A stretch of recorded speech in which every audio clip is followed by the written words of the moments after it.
Hey guys, it's Infinite. Today we're playing some Domination on Firing Range. It's another episode of Doing Good with Bad Weapons. As you guys see, I'm using the Enfield today. And my perks are Scavenger Pro, Sleight of Hand Pro, and Marathon Pro.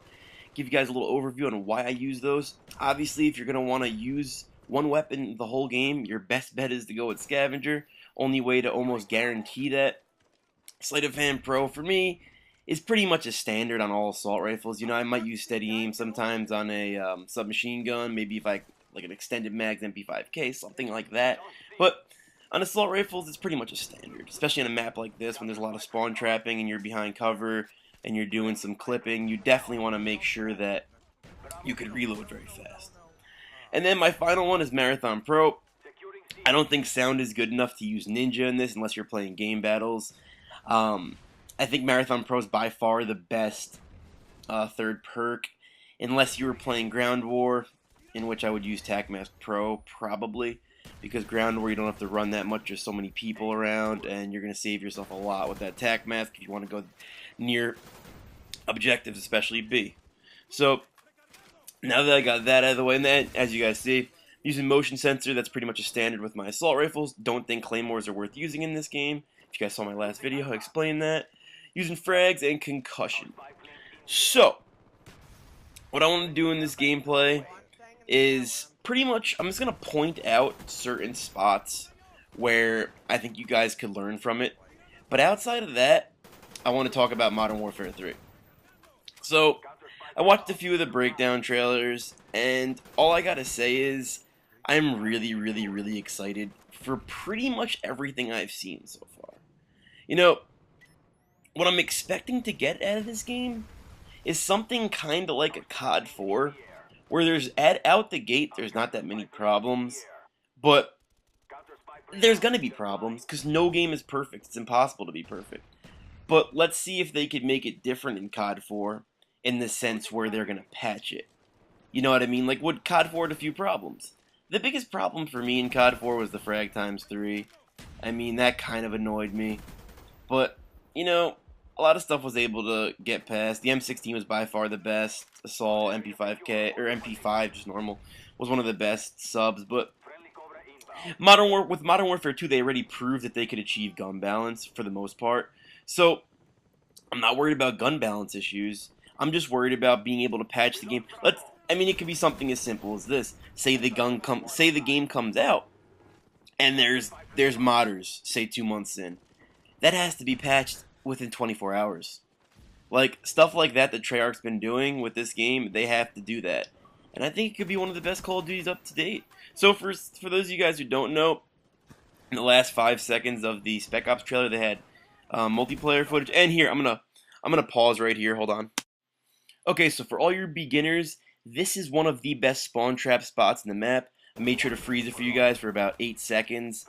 This area right here is where, if they're spawning A, there's a chance this is going to be one of the spawn points, and it is one of the best traps. So for all you new players, do not go down there. Let them spawn there and trap them. This is not just for Domination, this is also for TDM. That is one of the best spots in the world. If you watch the Wings of Redemption videos, that is his spot. He loves that spot. And even if you move their spawn and you leave, they'll start spawning back there again. So that's one of the best traps, one of the most consistent and simple traps in the game, and want to make sure all you new players who didn't know about that know about that. Alright, so back to what I was saying. So the last 5 seconds of that Spec Ops trailer was gameplay footage, and a lot of guys like Woody, T-Mart, a lot of big guys broke it down. I liked Woody's video the most, I got the most from it, and what we learned was that the kill streaks are no longer kill streaks, they're called point streaks. So you're gonna get stuff, you're gonna get points. I'm assuming this, right? A kill is gonna be a point, and capping A or C might be a point, and then maybe capping B will be 2 or 3 points. And what I hope they could do is, depending on the map, it could be different point values. So say you're capping, like Woody used this example, I'm going to copy his example. Say you're capping B at sub base. That should be 3 to 5 points. But say you're capping B on, I don't know, I can't think off the top of my head, but a map where B isn't that hard to get. Maybe it's 2 points. So I think that would be awesome and add a whole new dynamic to the game. But a lot of guys were thinking, like, when you cap a point, what is it, 200? I don't even know, but it's not going to be the point value equivalent. You're not going to get 4 points for capping C towards your point streak. I doubt that. I'm pretty sure, I mean, who knows what Infinity Ward, but I'd assume that they already thought that over. And I also found out from the trailer and from Woody's help, the streaks do stack. So that's awesome. And not only do they stack, but your kill streak restarts once you go through it all. You get in a chopper gunner, you get your dogs, you could do that all over again and not die. You're going to be seeing stuff on my channel and other big guys' channel. I'm going to be going for like 100-0 games, 150-0 games, like some ridiculous flawless games, because you don't have to die. There's no me running out in the middle of the map and dying. Like, there's so many times where I hate saying that I go like 50-3.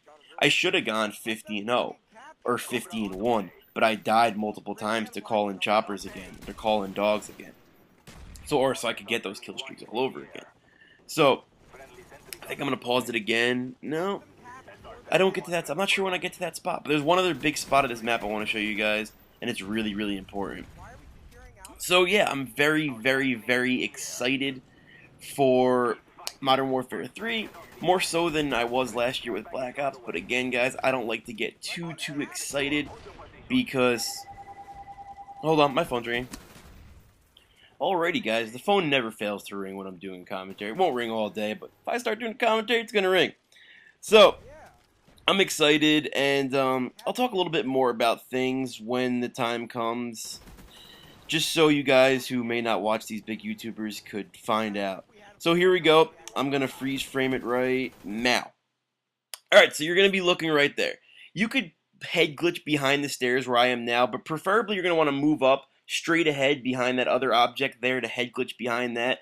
You could trap, there's a spawn back there, and a lot of people are going to come from that spawn. Also, when you go in this building, look right there in that back, look straight ahead in that back parking lot, there's going to be people there. Those are great spots to try to prevent traffic in domination and TDM as well. Hope you guys enjoyed. Went 59-3, and I'll talk to you guys next time. Alright, see you later.